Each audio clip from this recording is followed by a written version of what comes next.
우리가 아름답다라는 그 말이 있죠. 아름답다. 여기서 아름이라는 이 단어가 한자 나아에서 나온 건데요. 나아. 이게 나자예요, 나자.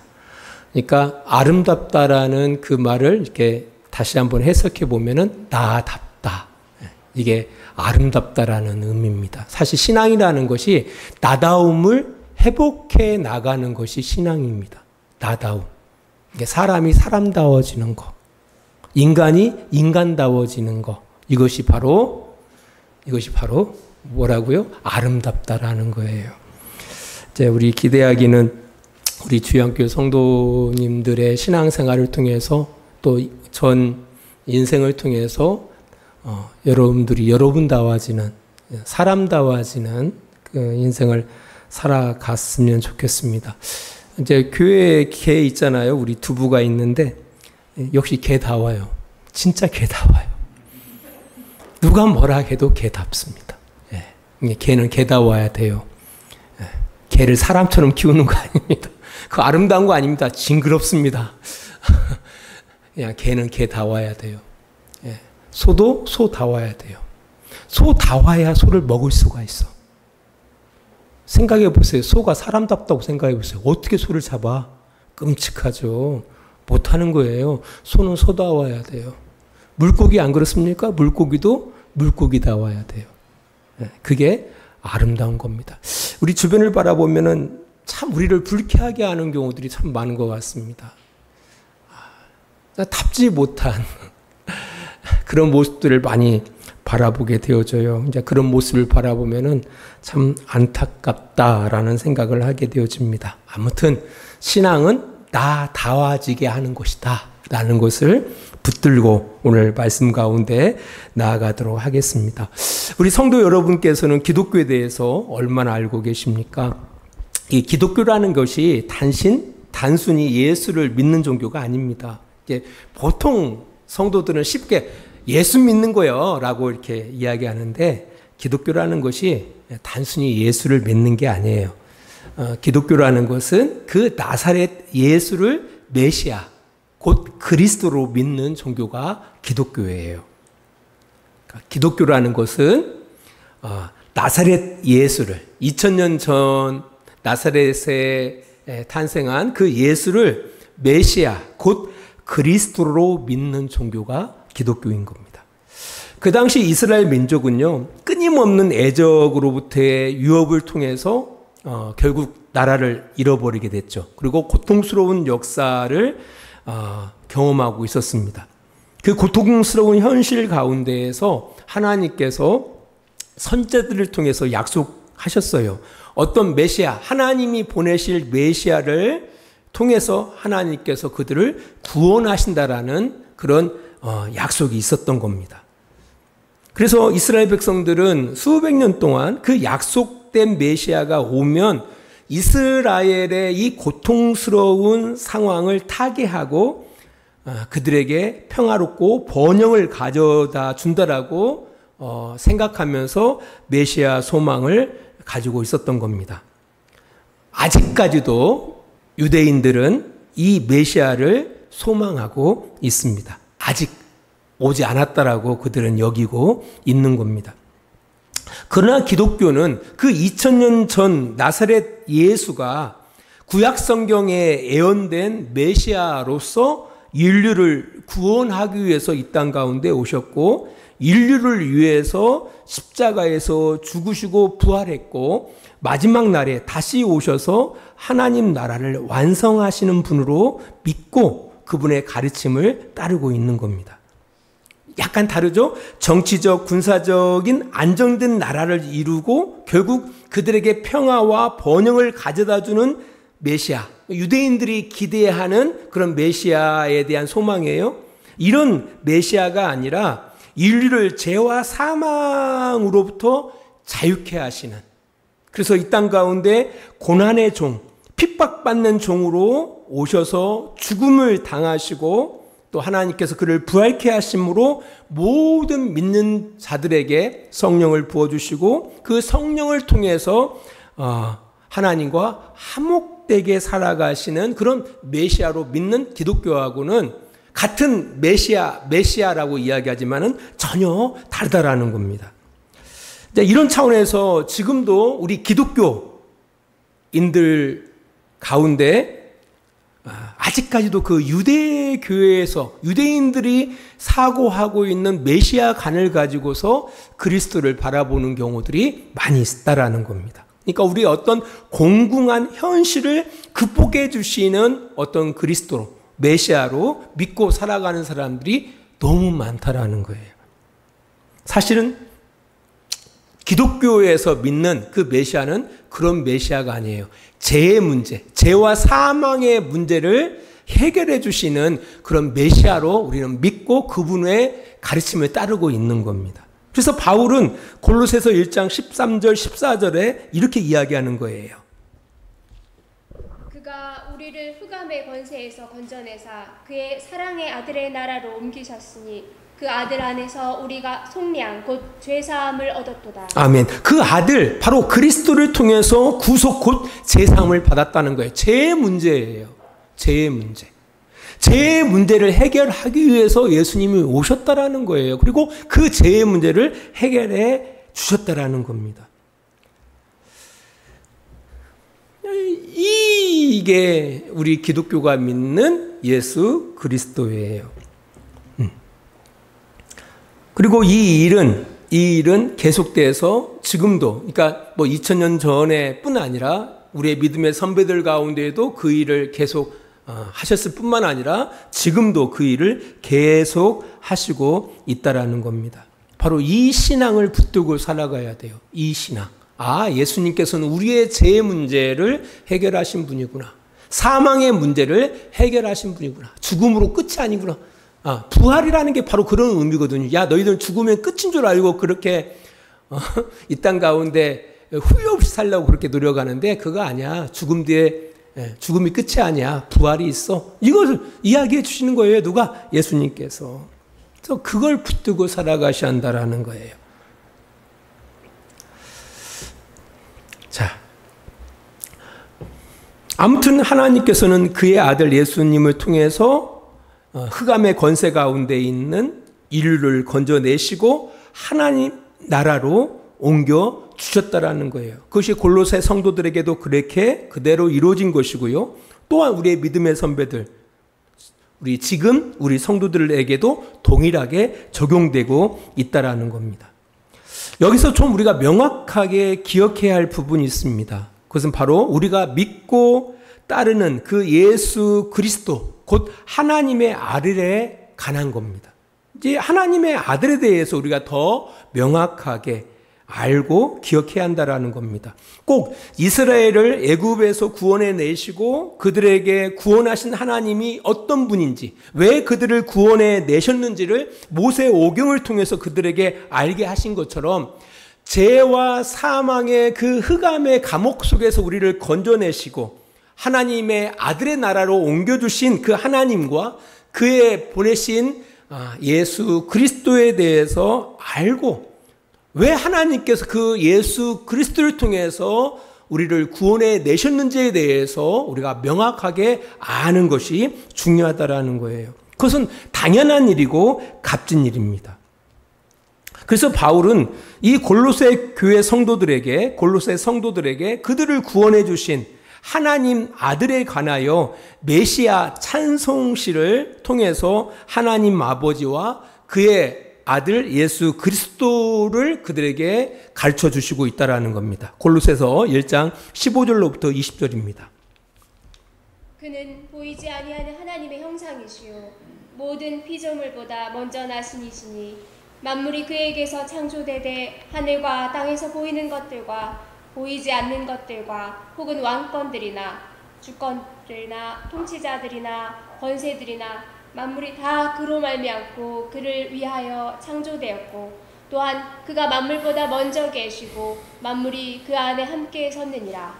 그는 몸인 교회의 머리시라. 그가 근본이시요 죽은 자들 가운데서 먼저 나신 이시니 이는 친히 만물의 으뜸이 되려 하심이요 아버지께서는 모든 충만으로 예수 안에 거하게 하시고 그의 십자가의 피로 화평을 이루사 만물 곧 땅에 있는 것들이나 하늘에 있는 것들이 그로 말미암아 자기와 화목하게 되기를 기뻐하시니라. 아멘. 이게 너무 큰 내용이거든요. 그래서 분명히 읽는 분도 이게 무슨 말이지? 헷갈렸을 것이고, 듣는 우리들도 도대체 이게 무슨 말이야? 라고, 이게 어렵습니다. 이해하기가. 근데 아무튼 간에, 예수님에 대해서, 그 바울이 이렇게 찬양을 하는 거예요. 예수님 이런 분이다. 예수님은 먼저 계신 분으로서, 하나님의 창조의 역사 가운데 함께, 그 일 가운데 함께 하시는 분이다. 그리고 모든 만물이 그로 말미암고 그에 의해서 모든 만물이 지어졌다. 그리고 그분은 교회의 머리 되신다. 그리고 새 창조의 주권자가 되신다라는 그런 내용들이에요. 이 모든 내용들을 어떻게 보면은 뭐 다 이제 이 시간에, 짧은 시간에 이야기할 수는 없는 거고요. 이제 그 방대한 내용 가운데 한 두 가지만 오늘 이 시간 생각해 보기를 원합니다. 그 첫 번째로는 예수 그리스도와 교회에 관한 관계에 대해서 잠깐 살펴보도록 하겠습니다. 오늘 골로새서 1장 18절에서는 이렇게 이야기해요. 그는 몸인 교회의 머리시다. 그가 근본이시요 죽은 자들 가운데 먼저 나신 이시니 이는 친히 만물의 으뜸이 되려 하십니다. 라고 말씀하고 있습니다. 여기 앞에 보니까 그는 몸인 교회의 머리다 라고 말씀하십니다. 에베소서에서는 그 예수님과 교회의 관계에 대해서 이렇게 이야기해요. 에베소서 1장 23절입니다. 에베소서 1장 23절. 제가 읽겠습니다. 교회는 그의 몸이니 만물 안에서 만물을 충만케 하시는 이의 충만이니라 라고 이야기하고 있습니다. 이게 교회의 몸이 누구라는 거예요? 그리스도라는 거예요. 교회의 몸이 그리스도다. 그리고 골로새서에서는 골로새서 1장 18절에서는 뭐라고 이야기하고 있냐면은 그 몸된 그 교회의 머리가 바로 그리스도라라고 이야기하고 있습니다. 그러니까 예수님께서는 교회의 몸이고 예수님께서는 교회의 머리라라고 말씀하고 있는 겁니다. 이 교회, 그러니까 신실한 자들, 그리스도를 믿는 신실한 자들의 몸이 누구라고요? 그리스도, 예수 그리스도시고요. 그리고 그 몸의 머리가 누구냐라고 할 때 예수 그리스도라고 이야기하고 있는 겁니다. 이제 공부 한번 생각해 보십시다. 우리가 어떻게 모였는지. 우리가 다 예수 그리스도로 말미암아 모이게 되어진 거예요.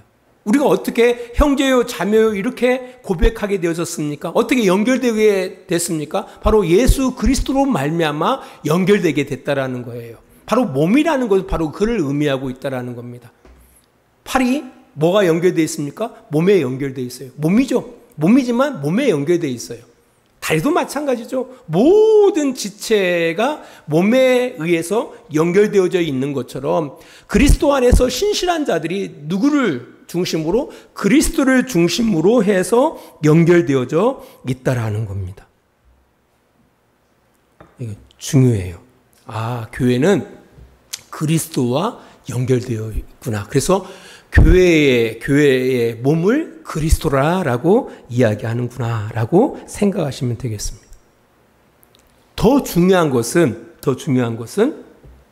교회는요, 바로 하나 예수 그리스도의 충만이 임재하는 곳입니다. 그러니까 그냥 유형의 교회를 이야기하는 게 아니에요. 유형의 교회를 이야기하는 것이 아니라 그리스도 안에서 신실한 자들, 그러니까 골로새 성도들 안에 어떤 충만함이 있다고요? 그리스도의 충만함이 있다라는 거예요. 그리스도의 충만함이 있다. 이게 충만함이 그 안에 가득 거하고 있다라는 것은 어떤 의미를 갖고 있냐면은 교회를 보면 그리스도를 알 수 있다라는 얘기예요.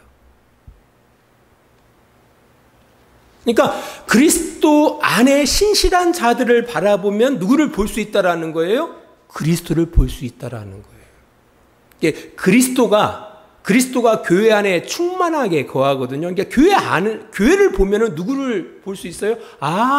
예수님이 저러시겠구나. 충만히 거한다라는 말이 그 얘기예요. 우리가 예수님을 보면 누구를 볼 수가 있죠? 하나님을 볼 수가 있어요. 보이지 않는 하나님인데 누구를 통해서? 예수님을 통해서 하나님은 이런 분이구나 라는 걸 알 수가 있어요. 우리 요한복음 1장 14절 말씀입니다. 말씀이 육신이 되어 우리 가운데 거하심에 우리가 그의 영광을 보니 아버지의 독생자의 영광이요 은혜와 진리가 충만하더라. 예수님을 바라보니까 누구를 볼 수 있다는 거예요? 아버지를 볼 수가 있다라는 거예요. 그래서 오늘 골로새서 1장에서도 그 얘기를 하는 거예요. 15절. 그는 보이지 아니하는 하나님의 형상이시오 라고 이야기하는 겁니다. 하나님은 보이지 않는데 누구를 통해서? 예수님을 통해서 하나님을 보게 된다라고 이야기하는 거예요. 왜? 하나님의 충만함이 어디에 거하시니까? 예수님 안에 거하시니까. 여러분들의 삶 속에서 예수를 볼 수 있을까요? 하나님의 신실한 자들, 그리스도 안에 신실한 자들 속에서 누가 드러나게 돼 있다라는 거예요? 예수 그리스도가 드러나게 돼 있다라는 겁니다. 왜? 그들 안에 바로 예수 그리스도의 충만함이 있기 때문에 그들을 통해서 예수 그리스도가 드러난다라는 겁니다. 기대하기는 우리 주양교회 이 공동체를 통해서 예수 그리스도가 드러나기를 원합니다. 왜? 우리 안에 그리스도가 충만하게 거한다면은 이 공동체를 통해서 누가 드러나게 되어 있어요? 그리스도가 그리스도가 드러나게 되어 있는 거예요. 또 각각도 마찬가지죠. 우리 성도 각각이 그리스도의 충만이 거하고 있단다라면 여러분의 삶을 통해서 누가 드러난다고요? 그리스도는 드러나게 되어 있다라는 겁니다. 그게 이제 몸의 의미고요. 바로 그 몸된 교회의 머리가 예수 그리스도라고 이야기하고 있는 겁니다. 이 머리는 어떤 역할을 합니까? 모든 머리들은 인식하고 생각하고 판단하고 결정하는 것이 바로 머리가 하는 일 아닙니까? 머리가 하는 일. 그러니까 우리 그리스도 안에 신실한 자들, 그 교회 공동체의 모든 생각과 인식과 판단과 결정이 누구를 통해서? 바로 그리스도를 통해서 이루어진다라는 거예요. 그러니까 그리스도의 결정에 따라서 움직여 나가는 그 교회 공동체를 생각하시면 된다라는 겁니다. 이제 그것을 이야기하고 있는 거예요. 골로새 교회 성도들을 향해서 그 이야기를 하는 거예요. 이제 이런 차원에서 생각할 때 지금의 우리들의 교회는 어떤가 생각이 되어져요. 시스템에 의해서 교회가 움직인다? 어떤 목사님에 의해서? 어떤 장로님에 의해서? 어떤 유언에 의해서? 아니면 그리스도에 의해서? 한번 곰곰이 생각해 보아야 할 문제가 아닌가라는 생각을 갖게 되어집니다. 사실 초기 교회의 대부분들은 가정교회였습니다. 당연히 건물이 교회는 아니었어요. 그 안에는 어떤 시스템도 없었고요. 어떤 유언회도 없었습니다. 그냥 성도들이 함께 모여서 예찬을 나누고 성찬을 하며 예배하는 그리스도 안에서 한 아버지를 하나님으로 섬기는 하나님의 백성들의 모임, 바로 가족 공동체였다라는 겁니다. 이제 그러다가 주 313년에 콘스탄틴 대제가 이제 로마의 공인된 종교로 기독교를 갖다가 인정하면서 막 비약적으로 성장하게 되어진 거죠. 그러면서 화려한 건축물들이 만들어지고요. 또 그걸 감당할 수 있는 직분자들이 세워지고요. 또 조직이 이루어지는 겁니다. 이제 그러다 보니까 자연스럽게 교회가 누구 중심으로? 예배당 중심으로 모여지게 되고요. 직분이나 조직 체계에 의해서 교회가 주도되어지는. 이게 그러다 보니까 정작 교회의 몸 되시고 머리 대신 그리스도가 설 자리가 없어져 버린 거죠. 지금은 이게 더 그렇죠. 지금은 더 그렇습니다. 그래서 참 교회다운 교회가 뭘까라고 할 때 주님에 의해서 연결되어지고 주님에 의해서 움직여지는 교회가 진정한 교회가 아닌가라는 생각을 하게 되어집니다. 우리가 두 번째 생각해 보아야 할 내용은 이 바울의 메시아 찬송을 통해서 바로 예수 그리스도가 누구이심을, 하나님이심을 알게 된다라는 겁니다. 그 내용을 보면 모든 피조물보다 먼저 계신 분이다.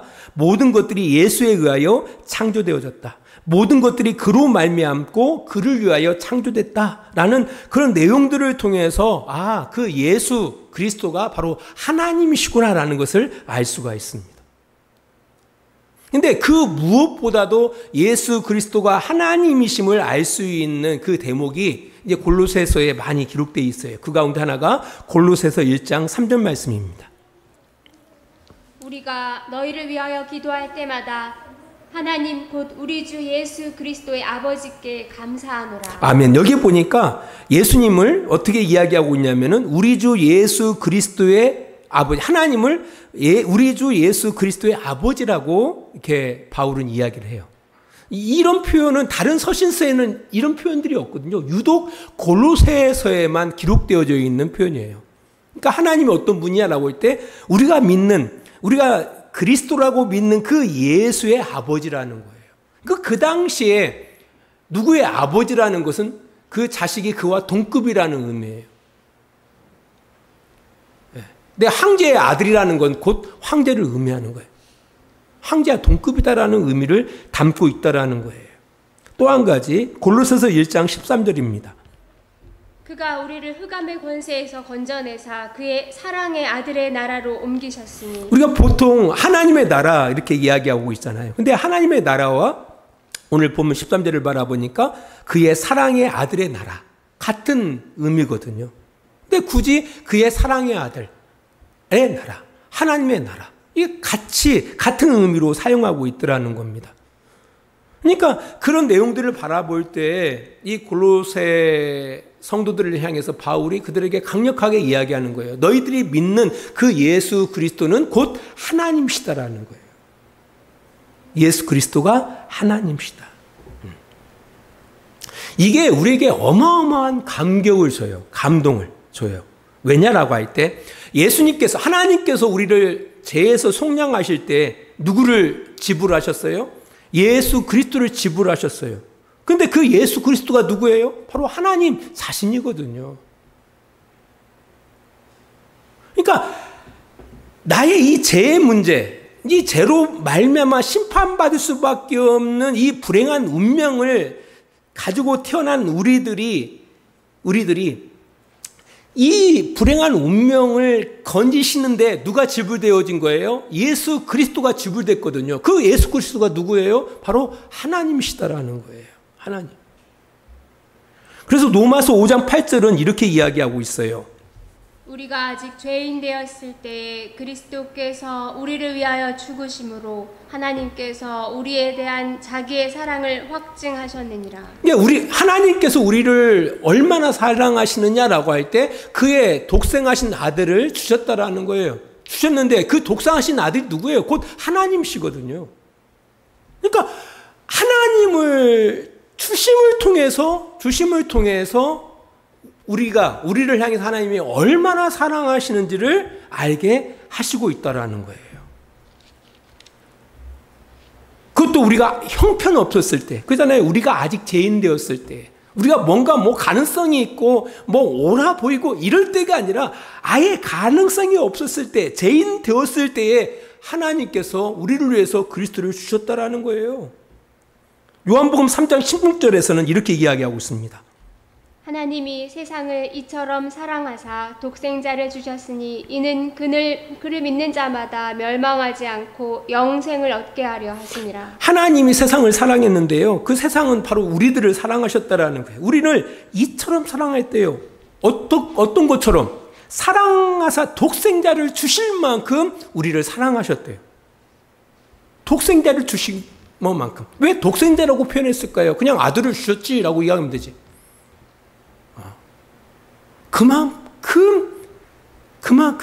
그만큼 값진 것을 희생했다라는 거예요. 독생자를 주셨다라는 거예요. 그러잖아요. 우리 다이아몬드도 많지만 세상에 예를 들어서 진짜 하나밖에 없는 다이아몬드가 있을 거 아닙니까? 견줄 수 없는 아주 고귀하고 아름답고 값으로 매길 수 없는 그런 유일한 것이 있잖아요. 이와 마찬가지로 그냥 하나님의 아들 이렇게 하면 될 텐데 독생자를 주셨다라는 거예요. 그만큼 고귀한 희생, 값진 희생을 하셨다라는 거예요. 왜? 우리를 멸망치 않고 영생을 얻게 하기 위해서 그 일을 행하셨다라는 겁니다.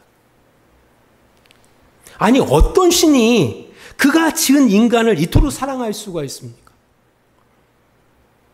안 그래요? 어떤 신이 자기가 지은 인간을 이토록 사랑할 수가 있다는 거예요. 예? 그래서 우리가 하나님을 믿는 거예요. 여러분 고대의 신이라는 게 인간을 지을 때 어떤 목적으로 인간을 짓죠? 노예로 인간을 짓는 거예요. 노예로. 자기는 일하기 싫으니까 대신 일할 수 있는 존재로 인간을 지었다라는 신화들이 많아요. 근데 기독교의 독특함은 바로 뭐냐면은 하나님의 형상대로 지었다잖아요. 하나님의 형상. 그리고 기독교의 더 독특함은 바로 뭐냐면은 우리를 지으신 그 하나님께서 우리를 위해서 자신을 내어놓았다라는 얘기예요. 감동을 안 내요, 여러분들은. 이건 간단해요. 여러분 자식들 생각하면 돼요. 여러분 자식들이지만 부모는 자식을 위해서 헌신해요. 자식을 위해서 목숨을 내놓는 것 아까워하지 않아요. 왜? 사랑하니까. 그것을 우리는 부모답다고 하는 거예요. 부모답다. 참 부모답다. 그래서 한국 사회에서 부모답게 살아간다는 게 어렵죠. 한국 사회에서. 우리가 믿는 하나님은 하나님다우신 분이에요. 근데 요즘 볼 때 꼭 우리 성도들이 앵벌이 같아. 앵벌이. 하나님은 우리를 앵벌을 시키시는 분이 아니거든요. 그럼에도 불구하고 그 중간에서 성도들을 앵벌을 시키는 경우들이 많은 것 같아요. 그 아름답다라는 그 표현으로 하나님을 이렇게 고백하는 게 있어요. 아름다운 주에서 아름다운 하나님. 이때 그 아름다움도 같은 의미인 것 같아요. 참 하나님답습니다.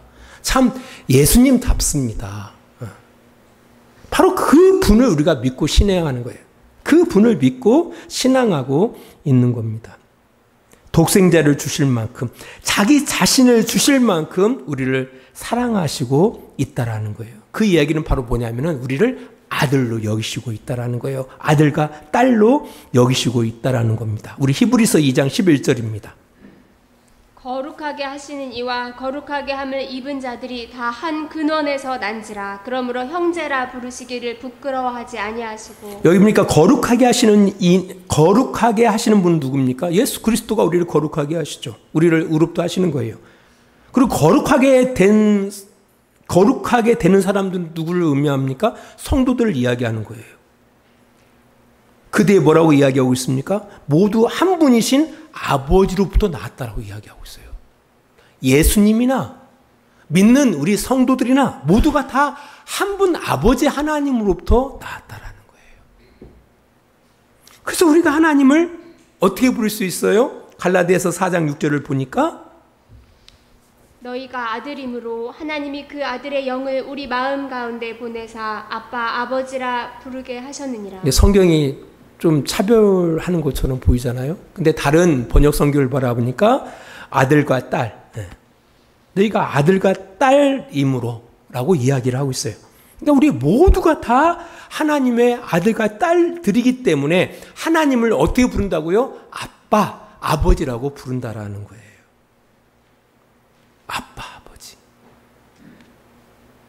우리가 기도할 때 하나님을 아버지라고 부르는 이유가 여기 있는 거예요. 하나님이 그만큼 우리를 사랑하시는 거예요. 이걸 우리가 알까요? 잘 모르죠. 모르니까 요따위로 살아가는 거예요. 우리 자녀들이 부모가 너희들을 얼마나 사랑하는지 자식들이 알까요? 모르니까 그따위로 살아가는 거예요.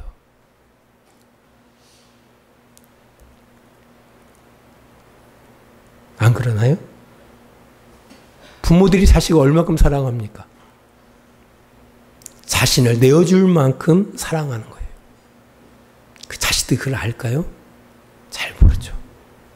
이게 피상적인 거예요. 뭐 어버이날 엄마 사랑해, 아빠 사랑해. 근데 사랑 안에 뭐가 없습니까? 전혀 감동적이지가 않죠. 모르니까. 모르지만 그럼에도 불구하고 부모는 그 자녀를 향해서 사랑하고 있는 겁니다. 사랑하고 있는 거예요. 우리 하나님께서도 마찬가지입니다. 우리는 그 하나님의 사랑을 측량하기 어렵습니다. 하나님이 정말 나를 얼마나 사랑하시는지에 대해서 정말 몰라요. 저도 마찬가지예요. 저도. 이걸 알아가는 과정이 또 신앙의 과정이에요. 하나님이 나를 얼마나 사랑하시는지. 우리가 아빠, 아버지라 하나님을 부를 때에 우리의 그 안에, 그 부름 안에 하나님이 우리를 얼마나 사랑하신지에 대해서 그 깊이를 점점 깨달아 알아가는 우리 주양교회 성도들이 됐으면 좋겠습니다. 좀 깊어지기를 기대합니다. 깊어지기를 기대합니다. 그렇다면 그렇게 자신을 주실 만큼 우리를 사랑하시는 하나님의 기대가 있지 않겠습니까? 어떤 기대가 있을까요? 오늘 골로새서 1장 22절은 이렇게 이야기하고 있습니다. 골로새서 1장 22절. 이제는 그의 육체의 죽음으로 말미암아 화목하게 하사 너희를 거룩하고 흠없고 책망할 것이 없는 자로 그 앞에 세우고자 하셨으니. 아멘. 그러니까 하나님께서 우리를 그렇게 사랑하신 이유가 한 가지예요. 뭐냐면은 아들답기로 원하는 거예요. 아들다워. 하나님의 아들, 딸 다워지기를 하나님은 원하시는 거예요. 거룩하고 흠이 없고 책망할 것이 없는 자로 하나님 앞에 세우고자 하셨다라는 거예요. 우리에 대한 기대가 바로 거기에 있어요. 여러분들 자식을 키우는 목적이 어떻습니까? 부모 영광 아닙니까? 부모 영광? 아이, 난 괜찮아. 그냥 놔줬으니까 알아서 하라 그래. 이런 부모들이 어디 있습니까? 언제 부모는 감격합니까? 자식이 부모의 영광을 위해서 살아갈 때 부모는 감격을 해요. 이제 자식들을 여러 키우고 있지만 그 가운데 어떤 자식이 더 이렇게 부모를 갖다 이렇게 마음을 갖다 이렇게 막 감동시키고 막 흥분시킵니까? 어떤 자식들이 부모의 영광을 위해서 살아갈 때. 우리 하나님께서 그런 거예요. 하나님 자녀답기를 원하는 거예요. 하나님 자녀답기를 원하는 거예요. 누가? 우리들이. 그래서 거룩하고 하나님이 거룩한 것처럼 거룩하고 흠이 없고 책망할 것이 없는 자로 하나님 앞에 세우고자 하셨다라는 겁니다. 이 사실을 꼭 기억하셔야 돼요. 이 일을 위해서 하나님이 우리를 구원하신 거예요. 단순히 죽어서 천국 가는 게 아니라니까요. 이것이 우리를 창조하신 목적이기도 합니다. 하나님이 하나님의 형상대로 우리를 지으신 거예요. 그 형상을 이루어 가기를 원하는 겁니다. 너희를 통해서 하나님이 드러났으면 좋겠다라는 거예요. 말로가 아니라, 입으로가 아니라 너희의 전 삶을 통해서 하나님이 드러났으면 좋겠어. 기도하겠습니다. 하나님 아버지, 감사합니다. 오늘 말씀을 통해서 여러 가지 것들을 생각해 봤습니다. 우리의 신앙이 무엇인지, 기독교가 무엇인지, 하나님이 우리를 얼마나 사랑하시는지, 또한 하나님께서 우리에게 뭘 기대하시고 있는지를 깊이 생각해 봤습니다. 그 하나님의 기대에 부응하는 우리들이 되어지기를 원합니다. 우리 속에서 하나님의 영광이 드러나는, 하나님이 우리의 삶을 통해서 표현되어지는 복된 우리 성도들이 되게 하여 주시옵소서. 이제는 우리를 사랑하시는 우리 아버지 하나님의 그 크신 사랑하심과 예수 그리스도의 십자가의 은혜하심과 성령의 감화와 감동과 지키시고 인도하심이 오늘도 시간을 구별하여 주님 앞에 예배하는 귀한 성도들의 머리 위에와 그들의 가정과 직장과 사업장 위에 하나님의 놀라우신 사랑이 늘 함께해 주시기를 간절히 축원하옵나이다. 아멘.